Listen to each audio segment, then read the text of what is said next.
करेंगे ब्रिक्स की। और जहां तक मैंने सुना है अभी रिसेंटली, हरिमोहन जी, पाकिस्तान को बड़ी उम्मीद थी कि शायद भारत हमारा साथ देगा और हमें भी जो है ब्रिक्स में एज अ मेंबर पाकिस्तान भी ज्वाइन कर पाएगा, लेकिन अभी तो हमने ये सुना है कि मना कर दिया आप लोगों ने। और ऐसा क्यों? देखिए, आपने सुना है और मैं थोड़ा गेस कर रहा हूं, अभी बहुत ज्यादा इंफॉर्मेशन बाहर नहीं आई है कि पीछे रीजन क्या है, किस तरीके से। असलियत में मुझे ऐसा लगता है कि पुतिन, शी और मोदी जी बैठे होंगे, बैठे थे तो निकाल कर बैठे कि भाई किसको ब्रिक्स में शामिल करें, किसको ना करें। जब वो पूरी लिस्ट निकाल कर बैठे तो पाकिस्तान के ऊपर डिस्कशन हुआ। तो पाकिस्तान पे जब डिस्कशन हुआ तो चाइना से पूछा कि चाइना भैया कितने डूबे। तो चाइना भैया कहते हैं भाई बहुत डूब गए, बता नहीं सकता।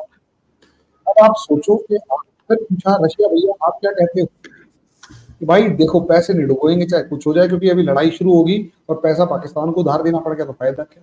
और वो जो न्यू डेवलपमेंट बैंक बनाया है, उस न्यू डेवलपमेंट बैंक के जो के अंदर हम लोगों ने पाई पाई करके जो जोड़ी है, ताकि दुनिया के उन देशों को लोन दे सके जो कि अमेरिका और वेस्ट के सताए हुए हैं। तो ऐसे में अगर पाकिस्तान खड़ा होगा तो सबसे बड़ा कटोरा लेके सबसे आगे सबसे जोश से चिल्ला रहा होगा कि दे दे बाबा। अब ऐसे में वो न्यू डेवलपमेंट बैंक के सारा का सारा लोन फिर उसके बाद मोदी जी ने पूछा होगा, आरजू जी मोदी जी ने पूछा होगा, अच्छा उसके बाद क्या आपको लगता है कि पाकिस्तान आपका सगा हो जाएगा? चीन भैया आप बताओ जरा। तो गारंटी की बात है शी जिनपिंग के आंखों में आंसू आ गए और उन्होंने कहा होगा भाई सगा तो बिल्कुल भी नहीं। ऐसी सिचुएशन में तो पुतिन जी से बताओ कि आपकी ऑडियो थोड़ी सही नहीं आ रही है ना। हाँ, कि पुतिन जी सगा तो फिर भी नहीं होगा तो क्या करें। पुतिन जी ने कहा होगा जी देखो फिर तो भाड़ में जान दो। शी जिनपिंग जी आप क्या बोलते हो कि जी आप, मैं भी यही कह रहा हूँ कि भाड़ में जाने दो। लेकिन समस्या ये है बिल्ली के गले में घंटी बांधेगा कौन, पाकिस्तान को मना कौन करेगा। मोदी जी कहते हैं वो मैं कर देता हूँ। असलियत में डिसीजन तो इन तीनों का है। भांडा हमारे प्रधानमंत्री के सर पे फोड़ दिया। अंदर खाते तो वो भी चाहते थे कि पाकिस्तान जो है वो ना ही आए तो बढ़िया है। अब भांडा फूट गया है तो मोदी जी को अब इस चीज का फायदा हुआ। मतलब मोदी जी कहते हैं कि ठीक है ये जहर का प्याला भी हम ही पी लेते हैं और पाकिस्तान को ब्लॉक करने का जो ब्लेम है वो हम अपने सर पे लेते हैं। और इसलिए पाकिस्तान को ब्रिक्स में ब्लॉक कर दिया गया। तो इसका डिसीजन तीनों का, इंडिया के ऊपर सिर्फ ठीकरा फोड़ा गया। डर खौफ लग रहा है रोहित जी मुझे तो, ये पाकिस्तान से इतना डर खौफ। और हर जगह तो ऐसा नहीं है कि हम हर जगह पैसा मांगने जाते हैं, वो कुछ अलग तरीका होता है उसका। ब्रिक्स में जाने का मकसद तो ये नहीं था पाकिस्तान का, तो क्यों इतना लोगों के अंदर खौफ है कि पाकिस्तान को आने नहीं दिया? रोहित भैया एक लाइन मैं आरजू जी से पूछना चाहता हूँ। आरजू जी आप बिल्कुल ठीक कह रहे हैं कि आप हर जगह पैसे मांगने नहीं जाते। जैसे मुझे एक डायलॉग आप ही के शहबाज शरीफ का याद है, वो कह रहे थे देखो पैसे मांगने तो नहीं आए लेकिन जरूरत तो है। अब जरूरत तो सबको रहती है सर, ऐसी क्या बात है, जरूरत तो हर कंट्री को, हर इंसान को रहती है, मगर सर जरूरत तो है, प्लीज हेल्प। वो देखिए तरीका हम क्या करते हैं जी रोहित। प्रॉब्लम है कि एक चीज समझो, पैसे वैसे की बात नहीं है यहाँ पे, यहाँ बात लॉन्ग टर्म गेम की है। इंडिया ने भी सीधे सीधे मना नहीं किया। इंडिया ने बोला कि यूनानिमस जो भी नए आए हमारे पास मेंबर्स ब्रिक्स में वो यूनानिमस हों। और इंडिया को और पाकिस्तान को दोनों को पता है यूनानिमसली पाकिस्तान नहीं आ सकता, मतलब चाइना ही घुसाएगा हो सकता है। और रशिया अगर इंडिया के खिलाफ बोल जाए इस समय तो रशिया को पता है टोटल डिवेस्टेशन इज देयर। तो इंडिया रशिया को बोलेगा, तुम इंडिया खुद तो बोलेगा कि नहीं आना है, तो इंडिया रशिया को बोलेगा खुद नहीं आने देना। दूसरी चीज अभी हमने देखा एक बड़ी चीज हुई एससीओ में, इंडिया के फॉरेन मिनिस्टर और पाकिस्तानी फॉरेन मिनिस्टर जो कि डेप्यूटी प्राइम मिनिस्टर भी हैं शाहबाज साहब, दोनों की बातचीत हुई। और दोनों की बातचीत के बाद हमने देखा दोनों के पास डेवलपमेंट्स है। डेवलपमेंट्स क्या है कि हो सकता है हम दोनों की क्रिकेट हो जाए, हो सकता है हम दोनों का वीजा खुल जाए, हो सकता है हम दोनों के करतारपुर कॉरिडोर का एग्रीमेंट भी जो है वो 5 साल का हुआ। वो एग्रीमेंट ठीक है, करतारपुर कॉरिडोर का एग्रीमेंट में दोनों के कुछ रिजर्वेशंस थी और वो चाह रहे थे कि थोड़ा डेवलपमेंट हो, वहां पे डेवलपमेंट नहीं हो पा रहा। करतारपुर कॉरिडोर का is a different thing all together. Kartarpur corridor एक ऐसा कॉरिडोर है जो ना पाकिस्तान चाहता था, ना इंडिया चाहता था कि खुल जाए, खुल गया। क्यों? अमरेंद्र सिंह कांग्रेस के चीफ मिनिस्टर थे, वो भी नहीं चाहते थे। उनका भी स्टेटमेंट था कि करतारपुर से टेररिज्म आ रहा है मेरे स्टेट में। तो ये एक सिख पॉलिटिक्स है जिसको हम अभी थोड़ा सा साइड कर ले तो अच्छा है, क्योंकि कोई नहीं चाहता था। पाकिस्तान का भी स्टेटमेंट है कि टेररिज्म आ सकता है करतारपुर से। मैं उस स्टेटमेंट को भी कोट करूंगा। और इंडिया, क्योंकि पाकिस्तान और अमरिंदर सिंह यानी कि पंजाब की कांग्रेस गवर्नमेंट दोनों पॉलिटिक्स कर रहे थे और दोनों ने ओनस डाल दिया था मोदी पे। और प्राइम मिनिस्टर मोदी तो पॉलिटिशियन तो बहुत बड़े हैं और उनके बराबर का पॉलिटिशियन पैदा नहीं हुआ, तो उन्होंने बोला कि ठीक है मैं बोलता हूँ, तुम दोनों रोते रहना, और वही हुआ, दोनों रो रहे हैं आज।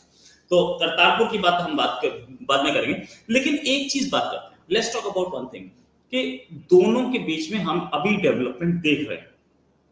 लास्ट मोमेंट पे जब हमारे foreign minister Shanghai Cooperation Organisation में हमारे फॉरेन मिनिस्टर अपनी स्पीच देने जा रहे थे, उस समय उन्होंने अपनी स्पीच को माइल्ड किया।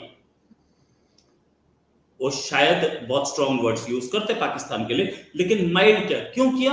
क्योंकि दोनों कंट्रीज के बीच में कुछ बातचीत है। हम हो सकता है हम ट्रेडिंग टाइज तो जल्दी देख लें, हो सकता है हम ट्रेड भी जल्दी देख लें, लेकिन एक बार जो एससीओ में घुस गया वो बाहर निकलता नहीं है। इसलिए जो परमानेंट चीज है उस पर हम सोचेंगे, क्योंकि आज हमारी अच्छी दोस्ती है। हमारी अच्छी दोस्ती एक टाइम पे सोवियत यूनियन से बहुत अच्छी थी, हमारी दोस्ती एक टाइम पे इसी श्रीलंका से बहुत अच्छी थी, मालदीव से बहुत अच्छी थी। हुई ना तख्ता पलट, हुआ ना गवर्नमेंट चेंज, तो nobody is a permanent friend, nobody is a permanent enemy. इस पे हम चलते हैं और इसी एंगल से हमें देखना है। अगर पाकिस्तान 3-4 साल ठीक चलता है तो हम उसे ब्रिक्स ले लाने के लिए सपोर्ट करेंगे, एल्स वी वोंट सपोर्ट। और ब्रिक्स एक ऑर्गेनाइजेशन है जो कि मतलब स्टैटिस्टिक्स जो है उसको साइड कर लो, हालांकि स्टैटिस्टिक्स बहुत सपोर्टिव है, 60% ट्रेड और ये और वो, like more than half of the population और more than half of the GDP, वो सारी चीजों का अलग करो। ब्रिक्स एक ऑर्गेनाइजेशन है जो कि एक इमर्जिंग ग्रुप है। G20, यूएन आज डिफंक्ट हो चुका है, यूएन बर्बाद हो चुका है, यूएन खत्म हो चुका है, यूएन के पास कोई नहीं जाता, सिर्फ वीटो पावर्स, 5 पावर्स उस यूएन को रूल कर रही हैं, और तीसरा कोई कंट्री उस यूएन से कुछ नहीं पाता, कुछ उसे नहीं मिलता। जो यूएन के डिसीजन थे वो G20 ले रहा है, और G20 के साथ अगर कोई आपको G20 का पैटर्न कुछ खड़ा करना है तो ब्रिक्स होगा, और अगर ब्रिक्स में खड़ा करना है तो अमेरिका को बिना लाए हुए आप इंडिया को इग्नोर करके नहीं चला सकते उसको। बिल्कुल, शायद ऐसा ही होगा। लेकिन बहरहाल हरिमोहन जी, आपको भी ऐसा लगता है कि पाकिस्तान का ना होना बेहतर है? इसलिए कि इम्पोर्टेंट कंट्री तो है, आप ऐसे इनकार नहीं कर सकते सिर्फ ये कह के कि वहां जाते तो हम कुछ पैसा वैसा मतलब ले लेते। पैसा ब्रिक्स से बाहर रह के भी ले सकते हैं, इन्हीं सभी लोगों से, आपके समेत। उसके लिए हमें ब्रिक्स में जाने की क्या जरूरत है? तो ब्रिक्स के बाहर भी काम हो जाता है हमारा। आपकी आवाज नहीं आ रही जी। मतलब आप ये कहना चाहते हैं कि ब्रिक्स पाकिस्तान एक आवाज आ रही है? जी जी जी। पाकिस्तान एक इम्पोर्टेंट कंट्री है, और क्योंकि पाकिस्तान एक इम्पोर्टेंट कंट्री है तो उसको हम इग्नोर नहीं कर सकते। बिल्कुल, पाकिस्तान एक इम्पोर्टेंट कंट्री किस पॉइंट ऑफ व्यू से हम देख लेते हैं, दुनिया का किस मामले में सबसे बड़ा एक्सपोर्टर है मैडम? देखिए, ये बात जो आप कह रहे हैं ना, आपको खुद भी पता है कि चाहे अमेरिका हो, चाहे चाइना हो, या चाहे गल्फ कंट्रीज हो, सब मतलब पाकिस्तान को हर एक को पाकिस्तान से कुछ ना कुछ काम रहता है। ऐसा नहीं आप हमें टोटल इग्नोर कर ही नहीं सकते आप। मैं आपका वर्ल्ड जीडीपी में, वर्ल्ड इकोनॉमी में कंट्रीब्यूशन पूछ रहा हूं, अगर हम इग्नोर नहीं, चले वहां हम स्टैंड नहीं करते अभी। तो अब दूसरी चीज, आप मिलिटरीली किस लेवल पर या किस स्टैंड पर खड़े हुए हैं? सर नंबर 1 एजेंसी हमारी। हमको थोड़ा साइड में रख दें तो। सर नंबर 1 है हम। हमारे यहाँ तो ये बताया जाता है। यस, वो खौफ ऐसा हो लगता गए। है, हाँ वो खौफ है। आप सबसे ज्यादा एक्सपोर्ट करते हैं टेररिज्म, सबसे ज्यादा टेररिस्ट भिखारी आपके यहाँ से एक्सपोर्ट होते हैं। और तीसरी बात, आप जिस चीज के अंदर आपका जो इंटेलेक्चुअल क्लास है पाकिस्तान को क्लेम करता है ना कि वर्ल्ड कांट इग्नोर अस, वो है आप लोगों की जियो स्ट्रेटेजिकल लोकेशन। आपकी जो जियो स्ट्रेटेजिकल लोकेशन है बिल्कुल ऐसी है। आरजू जी आपके साथ पता नहीं मुझे ये वर्ड्स यूज करने चाहिए नहीं करने चाहिए, जैसे कभी कभार एक प्रोस्टिट्यूट जो होती है ना उसका सबसे बड़ा एसेट उसकी बॉडी होती है, और वो अपनी बॉडी बेच बेच के अपनी खर्चा चला रही होती है। पाकिस्तान जब ये कहता है ना कि हम जियो स्ट्रेटेजिकली इतने इंपॉर्टेंट है कि वर्ल्ड कांट इग्नोर अस, तो मुझे वैसे ही कुछ शब्द सुनाई देते हैं कि मेरी जमीन इतनी इंपॉर्टेंट है कि इसको कोई इग्नोर नहीं कर सकता, और अगर उस जमीन की वैल्यू खत्म हो जाएगी तो उसकी कोई वैल्यू बचेगी। प्रॉब्लम पाकिस्तान के साथ, जब भी पाकिस्तान की तरफ से कोई ये शब्द कहे जाते हैं तो मुझे ऐसा ही लगता है कि पाकिस्तान अपनी जमीन के किराया वसूलने के अलावा कुछ भी नहीं। तीसरी बात, आप ये देखिए कि असलियत में न्यूसेंस के अलावा पाकिस्तान क्रिएट क्या करता है। और चौथी बात, आप मुझे सिर्फ इतना बता दीजिए, आपके ऊपर सबसे बड़ा ट्रस्ट करने वाला एक कंट्री का नाम है, एक कंट्री जो आपकी जबान पे, आपके कमिटमेंट पे ट्रस्ट करे। China, America, Saudi Arabia, Afghanistan, Iran, कोई एक नाम बताओ। इवन टर्की भी आपका साथ छोड़कर जा चुका है मैडम। तो असलियत में 20-25 करोड़ की अगर इररेलेवेंट पॉपुलेशन वहां खड़ी है और उसको ये कॉन्फिडेंस नहीं है कि वो उस ब्रिक्स के अंदर कुछ इंपॉर्टेंट कंट्रीब्यूट करेगा, बल्कि उसके बारे में ये सोचा जा रहा है कि कहीं ये अनड्यू प्रेशर तो क्रिएट नहीं कर।